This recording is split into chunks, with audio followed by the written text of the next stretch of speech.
I know, and a lot of the other impacts of EPA. So please share with us your thoughts on this topic.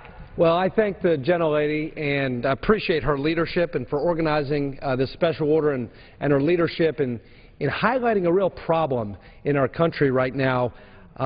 You know, the President of the United States the other night in the State of the Union made an observation.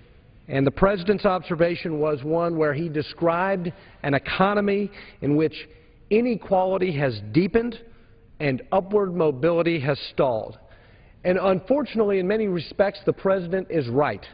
But he's wrong about what has caused that problem to exist in our economy.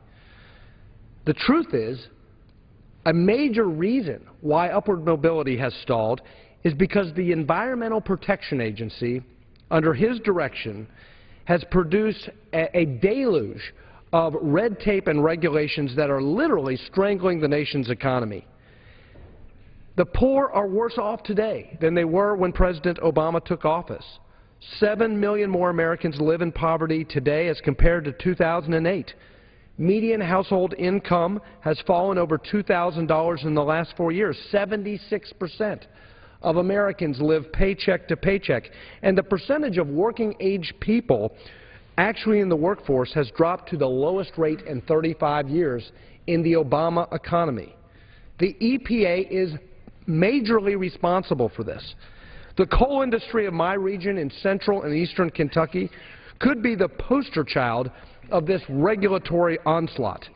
According to the Commonwealth's recently released figures, more than 7,000 coal miners in the Appalachian coalfields have received pink slips since 2009. 2,232 of those jobs were lost last year alone, thanks in large part to the overreach of the EPA.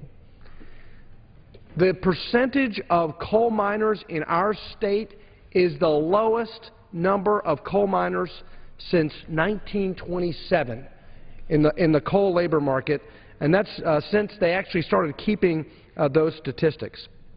So whether it's deadlocking the permit process or trying to effectively ban coal-fired electricity through disastrous greenhouse gas regulations, EPA's army of unelected bureaucrats have been very direct about their efforts to reshape the entire sectors of our economy. In fact, the President's own climate advisor was reported as saying a war on coal is exactly what we need. So what bothers me about this is that there is a total disregard for the human cost to hardworking Americans, their families, who have lost these paychecks, who have been laid off with no other economic opportunity. There is a problem with upward mobility in this country. There is income inequality. But it's because of this administration's policies that are devastating these coal mining families.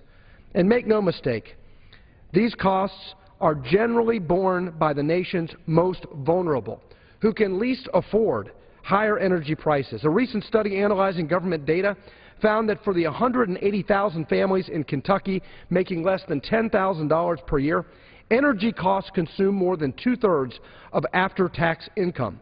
That means for every $100 they take home, about $70 goes to covering the cost of energy. The EPA's ruinous policies will only drive those rates higher, adding to the burdens on those already struggling to make ends meet. Folks like our seniors on fixed incomes, they can't afford these higher utility bills. The President likes to talk about the war on poverty. My friends on the other side of the aisle like to talk about the war on poverty. Well, it's hard to win the war on poverty when you are waging a relentless war on jobs. And that's exactly what's happening with the EPA. EPA officials think that they know what's best for you, for your family, and for your community, whether you live in Kentucky or Texas or California. But when Congress has asked for some evidence to justify this one-size-fits-all approach, they failed to provide it. And when I'm sure that it was much easier for these bureaucrats to have listening sessions on greenhouse gas regulations in Washington, D.C., or San Francisco, California. The three states that produce the most coal, Kentucky, West Virginia, and Wyoming, they were not on the list where the EPA went to visit. I don't think the bureaucrats would have received such a warm welcome from the coal miners of my state whose jobs were lost, the small businesses that no longer have customers, many in my home district, the teachers whose schools have lost a major source of tax revenue. They no longer have those funds because of the war on coal and the loss of revenue.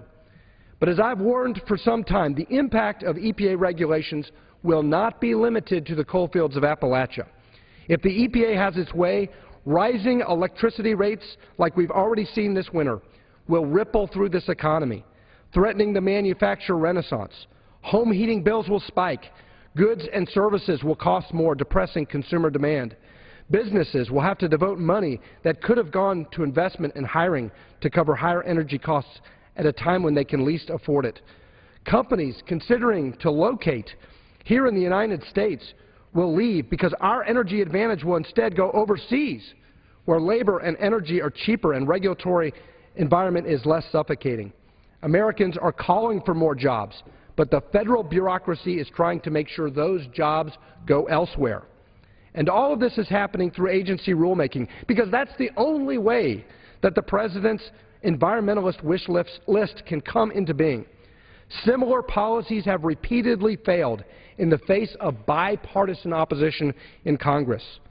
The President and the EPA, deaf to the vehement refusals of the American people and their elected officials to go along with this extremist agenda, are resorting to the only means that they have left: legally questionable rulemaking and executive actions unilaterally administered by the executive branch. The House has made its position loud and clear. These policies are at odds with the intent of Congress and not in the best interest of the American people. In fact, they are actually bankrupting many hardworking Americans. Enough is enough, Mr. Speaker. I would encourage the President and the EPA to approach Congress with an open, transparent program that balances environmental protection with economic growth. It can be done if Congress has a willing negotiator in the White House. But continuing to impose these rules by executive proclamation unilaterally fails to benefit the environment, and it serves only to harm our constituents and our democracy. If this President, if this Congress is serious about dealing with poverty, if we are serious about dealing with income inequality, if we are really genuinely interested in helping the poor in this country, let's not attack hardworking Americans. Let's focus on job creation and growth, and let's unleash the energy potential of the United States. So I thank the gentlelady for her leadership, and I yield back the balance of my time. Wow. Thank you very, very much. I don't think anyone could say it any better than that. You know, I appreciate as well your comments about coal, because in my district I have the only still working coal mine in Missouri. And in Missouri, 85% of our energy comes from coal. And it is an extremist agenda that would raise the price of energy unnecessarily, especially on the hardest hit Americans whose jobs hours are being cut back because of other policies from this country coming forth, and whose paychecks are shrinking. Why would you artificially raise the cost of their electric bills due to regulations that aren't even scientifically based, and shut off a major source of energy in this country that's affordable, reliable, safe, and clean, and that's coal? So thank you for sharing that very much. Now I'd like to go to my friend from Oklahoma, James Langford, to hear his thoughts about EPA and how it's hurting Americans and how we can provide better solutions. Yeah, there's a lot of things that we've done as a nation that really have greatly benefited the health and economy of our nation. We've engaged, and there are some that would say to Republicans, the Republicans just want dirty air and dirty water, and they just assume we want unhealthy kids and all those things. I've had people that have complained to me here while I've been in the House of Representatives and saying, don't you care about kids with asthma? And I look at them and say, yeah, my daughter's one of them. So don't throw back in my face we don't care about our own kids and we don't care about the environment. My youngest daughter, a couple of years ago, we were sitting at an intersection. The car in front of us took off and black smoke came out of the back of it. And she said out loud, is that car on fire? And as a kid who grew up in the 1970s like I did, I thought, no, that's what every car did in the 1970s. but we've made real changes, and it has affected our environment. But it's fascinating to me now that the EPA and the rules that were put in place to protect all Americans have moved from where they were in the 1970s to now trying to get to the most granular, small level that's pushing beyond health and safety down to a level that is actually controlling business and the basic operation of our economy. This is no longer about health and safety of people anymore. Those rules have long been changed and been in place. This is something different.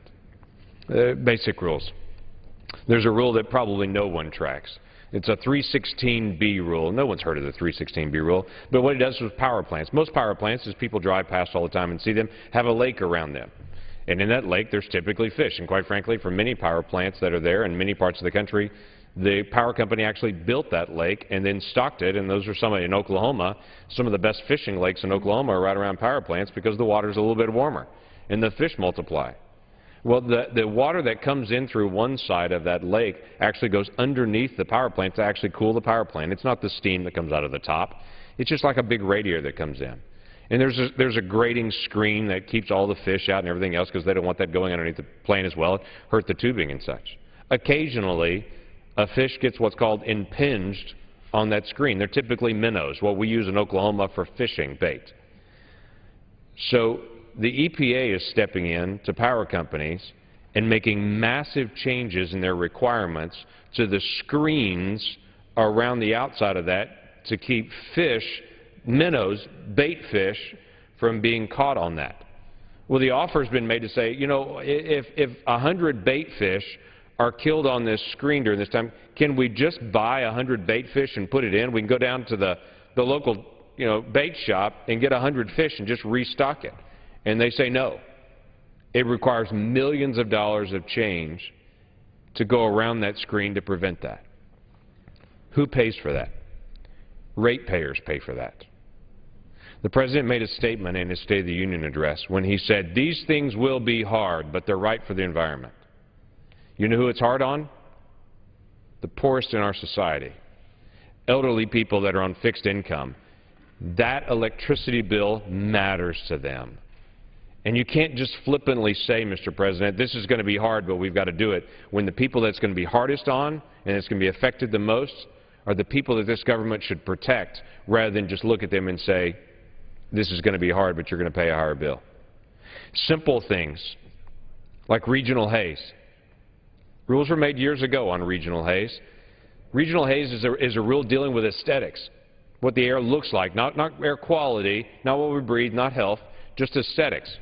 So the rule was made, if this is just about aesthetics, not about health, the state should make those rules.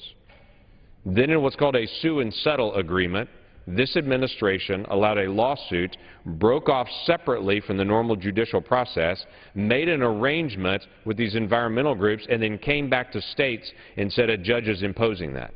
A judge is not imposing that. They made a deal with environmentalist groups around the people that it would affect and now imposing it on states. What's the root results of that? Higher prices for electricity.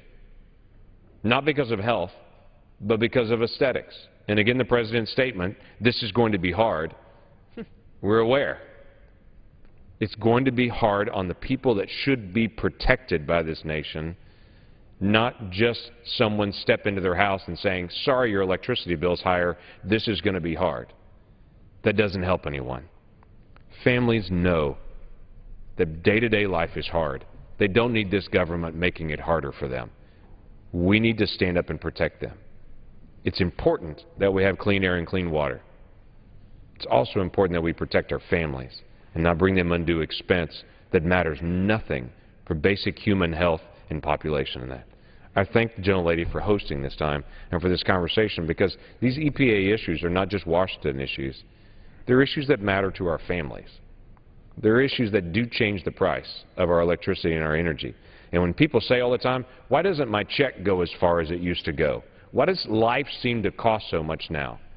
I say to them, welcome to the regulation world that we live in, where someone from D.C. says this is going to be hard and you pay more. With that, I yield back. We've turned, sadly, into a regulation nation, and it's wrong. But some of us, and the ones here tonight speaking, are not going to sit by and allow this and stand idly by. We're fighting against it, and that's why we're here. And I totally agree with my colleague that it's wrong to just tell people, well, this is going to be hard, but you're going to have to pay more on your electric bill, basically because of this new regulation, because we care more for a minnow than we do about people. That's wrong. It's time to change things. And I appreciate my friend from Ohio, Representative Robert Latta, and being here tonight, and welcome your comments on this issue. Well, thanks very much, and I appreciate the gentlelady for organizing this special order tonight. And the issue about the EPA and what it's doing back home and across our nation is an issue that we all have to really pay attention to. I serve on the Energy and Commerce Committee, and we look at this all the time in our subcommittee. And we have hearings continually, and, you know, people back home always ask, what's going on? Why is this happening? As the gentleman from Oklahoma just said. And my district's unique. I have 60,000 manufacturing jobs, and I also represent the largest number of farmers in the state of Ohio. And when I'm home, I spend most of my time, and over the last 16-plus months, I've probably done about 450 different meetings in my district visiting manufacturing plants, farmers, small businesses. And I always ask them, what's the issue that you're most concerned about? And the number one issue I hear from them all the time the number one issue is on regulations. Regulations are the number one thing that are holding back Americans from creating more jobs in this country. And so, you know, it's very important that I ask them, well, who is it? What regulations? It's the EPA.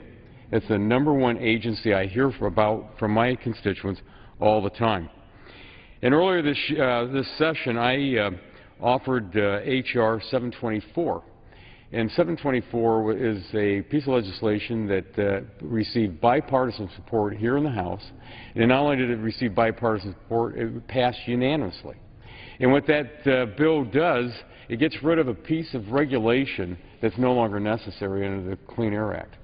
It's a piece of, there's a regulation on the books out there that requires from small to large to medium auto dealers in this country that they would have to go out and give the buyer a piece of paper telling them that, yes, it met all the requirements. Well, it's no longer a piece of paper that needs to be given. It's something that should have been gotten rid of a long time ago, because it's online, it's on the cars, it says right there that that car meets all the emission standards.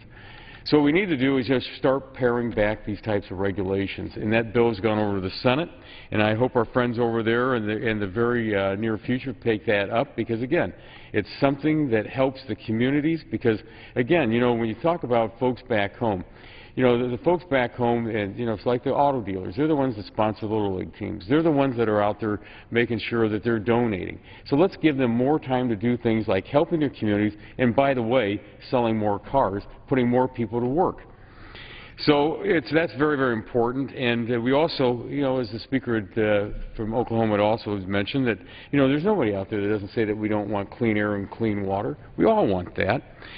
But in recent years, the EPA has put forward broad-reaching regulatory proposals that are either unachievable or lack sufficient cost-benefit justifications. And one of the most harmful proposals includes the greenhouse gas emission standards for new power plants that aim to stop the use of coal as an energy source. And we've all heard from folks tonight talking about how much coal is being used in not only in their districts but their states. But in the state of Ohio, we get about 78% of our electricity comes from coal-fired plants. Now, if you know, when you talk about what's going to happen if all these regulations go on, who's that going to affect? Well, it's going to affect the very vulnerable citizens in our districts. You know, those senior citizens out there on fixed incomes, that's going to increase the cost for them. They're going to have to make the choice, you know, about heating their homes or refilling those life-saving prescriptions that they might have to have. So when we look at the EPA and it fails to consider what those real-life impacts are on all these proposals that it's proposing out there, or the small business owner who struggles to make the payroll, or the newly hired employee facing the reduced hours, or again, that's senior citizens on fixed income trying to budget in these tough times, those are the things that have to be considered. One of the things I think was really staggering was in 2011, the SBA came out, the Small Business Administration came out with a report that we have $1.7 trillion of regulations in this country today. $1.7 trillion. Well, unfortunately, that got up to $1.8 trillion. And that's what we're dealing with in this country. You know, people wonder why jobs aren't being created in this country. Well, we just have to look at Washington. What are we doing to them here? So what we need to do, in my opinion, is invite the EPA to visit our districts. And I've actually had some folks in my district said that they'd be glad to have them come in to show the EPA and one company that they had all these different manuals and books and everything on the table, and they showed me, and they said one thing. They would love to have them come in because it doesn't even apply to their plant. And that's what's going on. So they're trying to take a round peg and drive it through a square hole. So we got to do that to help our hard-working American taxpayers out, meet these goals, to create more jobs, to help their families and help the future. And with that, I thank the gentlelady again for hosting this tonight. And, Mr. Speaker, I yield back. You bet. Thank you so much, gentlemen. Thank you for your leadership on that. It was a great bill, and we really need more of that to push back on these onerous regulations by the EPA. Like you point out, the cost overall, the taxpayers, $1.8 trillion a year just to comply with paperwork. That's wrong. Now I'd like to turn to my friend from Florida, Representative Yoho, Ted Yoho, to share his thoughts. I'd like to thank the gentlelady from the great state of Missouri, Ms. Hartzler, for the privilege of being able to address one of the greatest issues facing our nation today, the unilateral imposition of regulations coming out of an administrative agency known as the EPA, the Environmental Protection Agency, that's the strangulating effects those regulations have on business development and our economy. My home state, the great state of Florida, is fortunate enough to play host to a myriad of beautiful animals, landscapes, waterways, and beaches. And I believe that we all play a role in being good stewards of our natural resources. We all want clean water. We all want clean air. And as Mr. Langford was talking about his daughter or his child having asthma, I have asthma. And so I know the importance of this. And so, yes, we do want a clean environment. Many rural districts like mine often have unique needs, whether it's the farmer farming to put food on his table, or to keep his family fed, or to feed a nation. They need to keep the lights on, they need to keep the storefronts on, or bringing jobs back to our district through projects like the dredging of the St. John's Waterway, which is a crucial infrastructure project in our district that would create thousands of jobs, and yet we have to deal with EPA regulations. Congress must ensure efficient and effective policies are being implemented that both boost the economy and uphold environmentally friendly industry standards. However, the EPA has overstepped its authority time and time again by imposing unwarranted, costly federal regulations on states and on individuals. Last year, the EPA issued 1,624 rules and notices. In this year alone, the EPA has issued 148 new rules and notices. To sum this up, since the beginning of the 113th Congress alone, and I repeat, since the beginning of just the 113th Congress, the EPA has issued 1,759 new rules and notices. In a little over 12 months, the EPA has issued, on an average, just under 147 new rules and notices per month. That's just under 34 a week, just under 11 a day. 11 new regulations a day. This is an incredible rate, and every industry is affected, and they're finding it harder and harder to keep up. Take, for example, the highly debated cap-and-trade emission standards the EPA and the current administration are pushing, and this is going to affect every American. The EPA website says, and I quote, "Cap and trade is an environmental policy tool that delivers results with a mandatory cap on emissions while providing sources flexibility in how they comply. Successful cap and trade programs reward innovation, efficiency, and early action and provide strict environmental accountability without inhibiting growth." This is simply not true. It strangles businesses, it costs money, and it stifles economic growth. Overzealous regulations by the EPA, which is, again, an administrative agency, things like cap and trade, they handcuff our economy and make America less competitive in the world, because emerging markets like China and India will never adopt such destructive taxes, yet they put our manufacturers in a hold and make America less competitive. Further restricting the opportunities in this country, and they lower the job growth in this country. Now I have just a few stories I'd like to share with you. One of them is about a constituent of mine, and we've talked about this, and you held up the navigable waterways. It's a dairy farmer. The EPA he's been in battle with for over a couple years. It's cost him over $400,000, $200,000 in fines, and it's for a depression on his property that's been there for years. It's a depression that when it rains it fills up and it evaporates. But yet he's fought the EPA on this for over 2 years at the cost of $200,000 in fines, $200,000 to fix it, and in lawyer fees. This can't go on. It drives people out of business. Then we have, in our area, I visited a power plant. And that power plant was tasked with meeting a new EPA goal standard for their emissions, and it cost them over $500 million. And they had 4 years to complete it. They got halfway through the project, and the EPA came out and says, never mind, we changed the rule. They've already spent the money, half the money, yet the EPA says you don't have to comply. And we see this over and over again. And according to the new EPA studies, by their own admissions, they said that the new rules on the carbon capture standards would have an insignificant effect on human health and our environment. Yet it's going to cripple every American in this country and cost them a lot more in money. Our role in government is to legislate. Legislate to make America safer and economically stronger, not to govern by an administrative agency with little oversight that winds up stifling business development and our economic growth. It's high time Congress reminds the EPA of what its original purpose was, and that's to protect human health and the environment by writing and enforcing regulations based on the laws that we pass, not regulations that stifle America.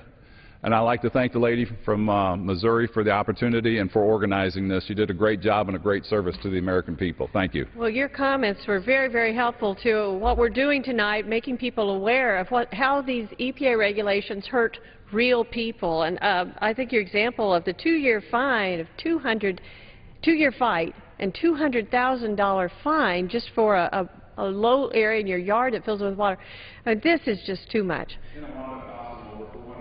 By the time he was done, and he just threw up his hands. And this is happening all over America. Absolutely. So I thank you again. You bet. Well, thank you, and that's why we're here fighting tonight.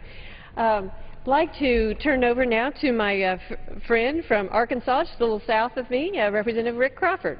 Thank you. I thank the gentlelady and her staff for arranging the special order to discuss this issue that we've been talking about, the egregious overreach of the Environmental Protection Agency. I want to talk about an issue that's very close to you, near and dear to you, and that you've helped me on, and that is the spill prevention and containment countermeasures issue facing farmers across the country.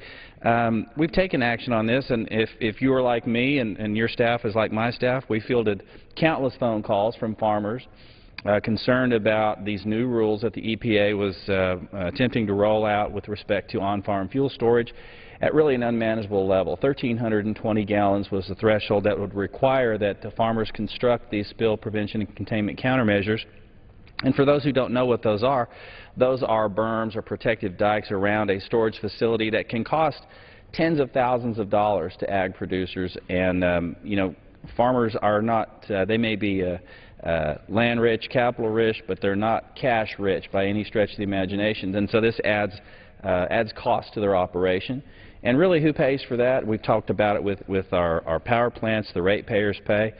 The American people pay for that because prices go up. And that generally, while the farmer bears the burden initially, ultimately those costs are passed on to the consumer, which is the case in nearly every one of these issues where we see the EPA engaging in overreach. And so we took to the floor to try to change this, and we were successful not once but twice in passing by voice vote the Fuels Act. And that would have changed the threshold from 1,320 gallons to 10,000 gallons. And between 10,000 and 42,000, you would be required to build the structure, but above 42,000 would then be required to engage the services of a professional engineer for certification to meet that standard for the EPA's compliance. Now, the University of Arkansas did a study on the Fuels Act addressing the spill prevention containment countermeasures, and they estimated nationwide that this bill, which was passed successfully on the House floor, would save American farmers $3.3 billion. So now, I don't know about you, but I think that's $3.3 billion that could do our economy a heck of a lot better service than chasing this problem that really doesn't exist. And so why do I say this problem doesn't exist? Well, a decade ago, the USDA did an analysis of the spill prevention and containment countermeasures, and they discovered there was little, if any, evidence of farms having any oil spills. In fact, 99% of farmers had never experienced an oil spill, and that means that the compliance cost at $3.3 billion is essentially a problem, a solution in search of a problem. It really doesn't exist. But what we did was we took that 10,000 gallon threshold directly from the underlying bill, or the underlying law, the Clean Water Act, that regulates on-farm fuel storage, and they define, in their own words, 10,000 gallons being a proper definition of a family farm, small farm fuel storage. Economies of scale are certainly storing more than 10,000 gallons on their farm. As you know, being a farmer yourself, you know that you store in greater quantity than 10,000 gallons, particularly if you're engaged in a larger scale operation. So the evidence just isn't there to support the 1,320 gallon threshold, number one. Number two, we had over 30 commodity organizations and agriculture organizations that were in support of the bill. We passed it twice on the floor. The Senate will not move. The EPA continues to move forward, and we continue to be concerned about the EPA's drive to overregulate on-farm fuel storage. So again, I want to thank the gentlelady for her leadership on this and bringing this to the attention of the American people, because everything that we've heard tonight and everything that's been talked about has a direct impact on their bottom line and the quality of life for their farmers. And I'll echo what my colleagues have said. We certainly don't want to see a poor air quality or poor water quality. I have kids at home. I love my kids. You love your kids. I know you have small ones at home too. We're just as committed to a clean environment as anybody is. But we're also committed to the quality of life and the costs incurred in that quality of life and a more responsible approach. And so again, I thank the gentlelady and yield back. Well, thank you for your leadership on this. That issue is just so important to farmers all across this country and rural communities who could certainly use that $3.3 billion. Absolutely. Now I'd like to turn to my friend from Oklahoma, Mark Wayne Mullins, to share his thoughts on the EPA. I'd like to thank the gentlelady from Missouri.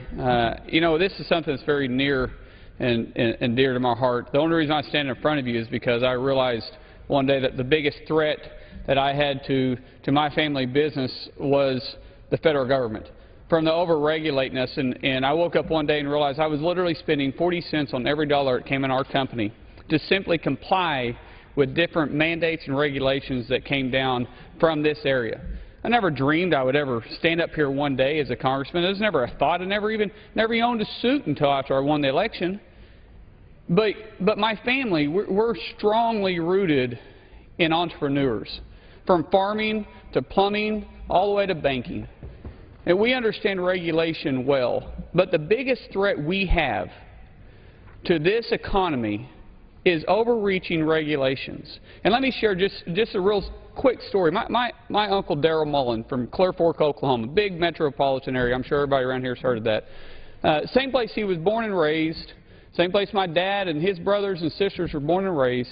He's been raising chickens right there since 1971. 42 years he's raised chickens, and he raised a family raising chickens and farming.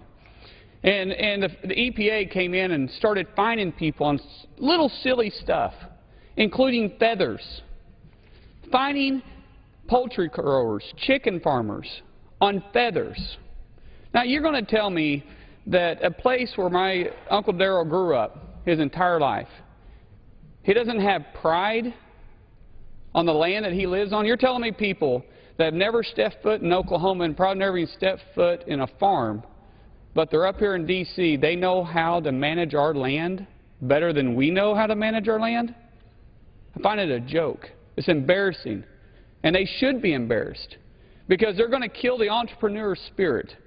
And they're going to run small farmers out of business. In 2013 was the last batch of chickens my Uncle Darrell got. Wasn't because of his health, wasn't because he didn't want to still manage it, but he just got to the point where it wasn't profitable for him to be able to do it anymore. He was spending all his time where they're doing what he loves, trying to comply with mandates that the EPA is putting down on small farmers all over the country. And what we're seeing is these small farmers have raised families, and they were raised on the same farm. Generations of farmers are starting to have to sell out. And large corporations that have more people to balance the pay, to balance the cost around, are having to come in and take the spot of these small farmers that started the same way my uncle did. Now you tell me, what good are they doing? Are they helping America? No, they're killing the entrepreneur spirit of America. They're costing us jobs. They're taking our way of life. They're running families. You know, this country was built on the back of farmers. The work ethic that we have as Americans came from the farming community.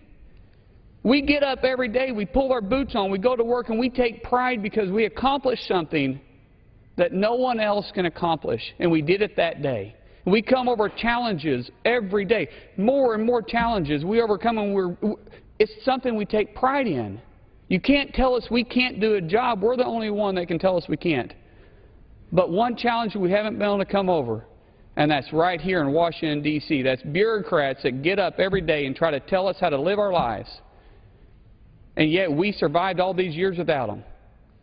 And the EPA, as I stand in front of the gentlelady from Missouri today, the EPA, they're the biggest threat we have to this country right now. They're the biggest threat we have to our way of life right now. And they're doing nothing but costing us jobs by trying to say they're saving us from ourselves.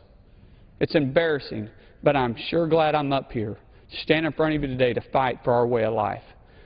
I'd like to thank the gentlelady from Missouri for giving me this time, giving me the opportunity to stand in front of you, and thank you for exposing the EPA for what they are instead of what they hide behind. I yield back. I'm glad you're here tonight. I'm glad you're here representing the common person in this country who is fighting these regulations every day, who's had real-world experience dealing with the EPA like many of us have. And you're exactly right. It is stifling jobs and hurting people. And whether it's the families back in Missouri who are dealing with the big 10-inch snow that we got yesterday, and they're wanting to heat their home with a wood-burning stove or turn up the thermostat and worry about their electricity bills at the end of the month, or whether it's the farmer out there who's trying to raise chickens and provide poultry and meat for this country, and then they have the government trying to regulate their feathers. Last year, the EPA tried to regulate farm dust. Now they're trying to expand the definition of navigable waters to regulating farm ponds and ditches and little depressions in the fields, and asking for permission from Americans to be able to farm their land. There's other regulations we haven't even talked about tonight dealing with permitting and being able to spray crop protection products on their crops. Farmers get this every day, but so do manufacturers, so do businesses, and so does anyone who has to pay an electric bill every month with the President's war on coal. So that's why here in the House we are standing strong against the EPA. We're exposing what they're doing and how it's hurting Americans, and why it's important for the Senate to move on our bills to rein in the EPA, to bring common sense back to Washington, and to return this government of the people, by the people, to start working for the people once again. And with that, I yield back. Thank you. Do I hear a motion to adjourn? I make the motion to adjourn, Mr. Speaker. Question is on the motion to adjourn. Those in favor say aye. Those in favor and opposed say no. The ayes have it. The motion is adopted. Accordingly, the House stands adjourned until 9:00 a.m. tomorrow. The House today passed legislation to expand hunting and fishing on federal lands. The House also approved a bill that would allow more water to be sent from the San Joaquin River Delta in Northern California to farmers in Central California. The legislation would also roll back protections for endangered species and preempt state water rules.